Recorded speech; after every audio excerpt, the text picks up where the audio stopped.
Welcome back, everyone, to Forgotten Wisdom Radio. We're continuing our deep dive today. Yes, indeed. This is part 5 of our series, Why Would Someone Want to Live Off-Grid Today? And as the listeners know, we're part of the team at Nomadic Enterprises. That's right. And we're digging into the insights from Spiritwalker, drawing on, 7 years of his own off-grid experience? 7 years plus tons of conversations with other people making that same leap. Exactly. So these aren't just theoretical ideas. Right. So our goal today, our mission, is to unpack the last 2 big reasons Spiritwalker identified.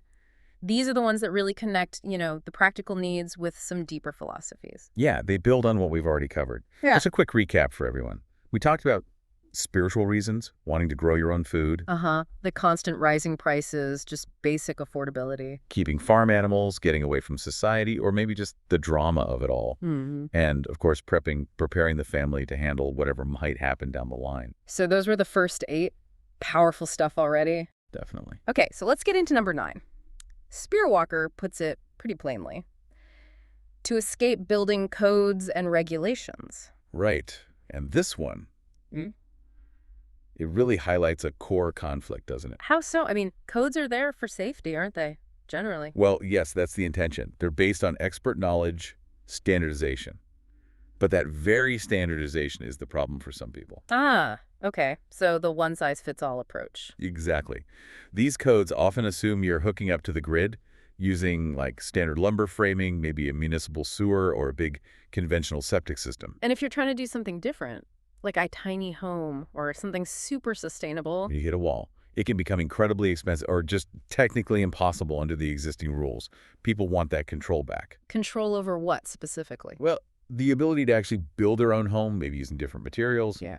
Control over their own waste management, not being forced into a specific system, even handling their own trash without city limits getting involved. I can see how that would be frustrating. The regulations, even if well-intentioned, they put a huge strain on your budget, right? And maybe your building knowledge if you're trying something non-standard. Absolutely. Yeah, it creates this clash. People trying to live off-grid are often drawn to alternative, maybe older, proven techniques, things like cob or earth bag building. Very natural material. Yeah, straw bale. Yeah. Things that are often cheaper, lower impact, but modern codes.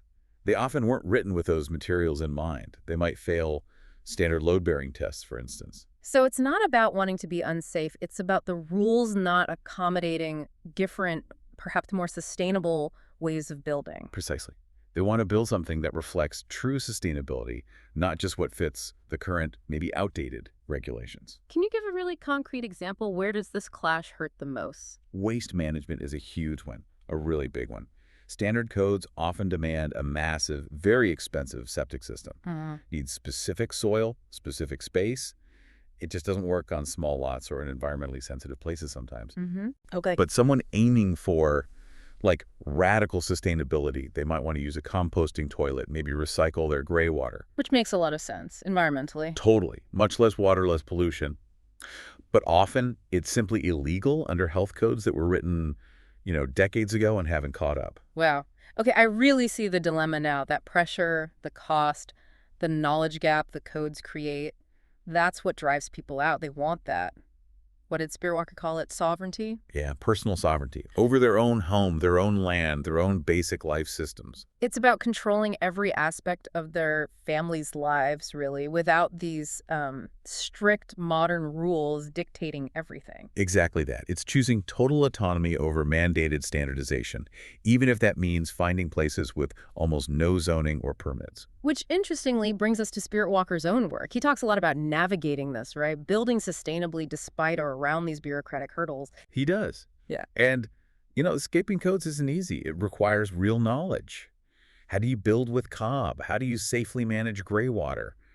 How do you set up your own power? Right. Practical skills. And that's exactly the kind of stuff Spiritwalker gets into in his Preparing for the Collapse book series. It's that practical, actionable knowledge you need to actually achieve that autonomy. Yeah, and I've seen on his blog, too, Forgotten Wisdom, articles like how to start your own off-grid homestead. That must touch on these building choices. For sure. Or even things like winter is coming, off-grid pantry staples. It all ties back to managing your own resources independently. So if you're listening and feeling that frustration with regulations, the resources are out there to find solutions.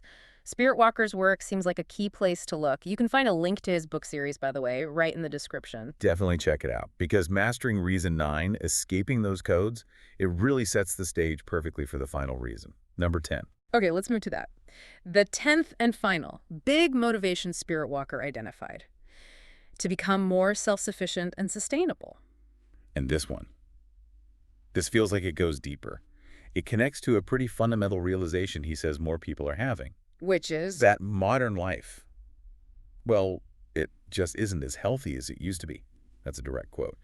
And that our civilization's whole way of operating is, quote, at odds with the planet in most all aspects. Wow. At odds with the planet. That's a really strong statement. Yeah. What's behind that feeling? It sounds like a complete loss of faith in the current system. I think it is. For many, it's not just about, say, recycling more. It's more radical.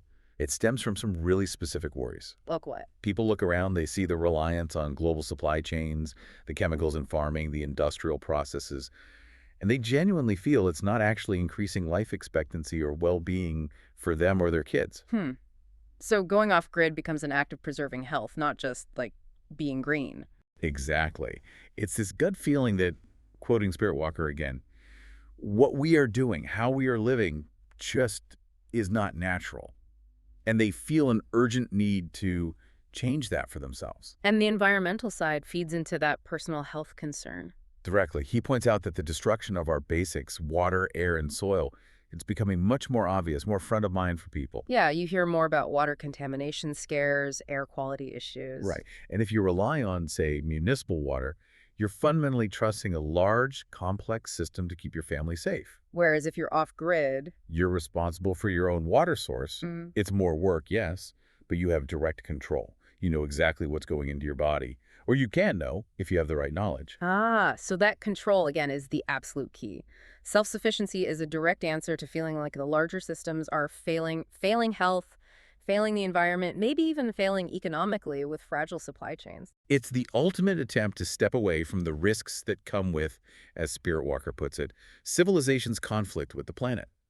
Taking back control of your own health, your own future. And that demands expertise, doesn't it? You suddenly need to understand your soil, your water, how to build shelter that works with nature, not against it. Absolutely. You become your own ecosystem manager in a way, which again circles back to the kind of practical knowledge Spiritwalker focuses on providing. Okay, so let's try and tie all 10 reasons together. Spiritwalker's list paints a picture of the off-grid journey as this really complex mix. It starts with maybe spiritual needs. Moves through very real financial pressures, wanting to avoid societal stress. Right. Then gets into that need for practical autonomy, escaping the regulations, like we just discussed. And culminates in this profound drive for better health and true sustainability, realizing the mainstream path might be fundamentally unhealthy. It really is a holistic rejection of a certain way of life, perceived as just, not working anymore, economically or environmentally. Yeah. And that's why the guidance from Spiritwalker through nomadic enterprises and his own work is so focused on the how-to, the real skills, homesteading, survival techniques, prepping for resilience. It's not abstract philosophy, it's about how you actually do it.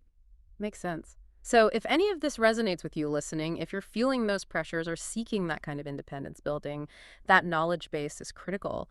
We really do recommend checking out Spiritwalker's Preparing for the Collapse book series. It's a foundational resource. Definitely. Whether you're seriously considering the move or just want to be more self-reliant where you are, and like we said, the link to find the series is right there in the description. And maybe a final thought to leave people with.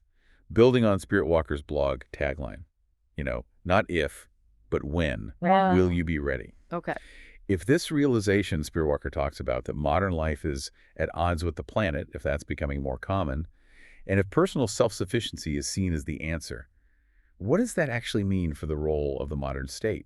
How so? Well, the state often relies on big centralized systems, right? Infrastructure, regulations.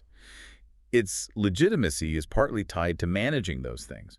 So how does a growing movement towards decentralized personal autonomy challenge that?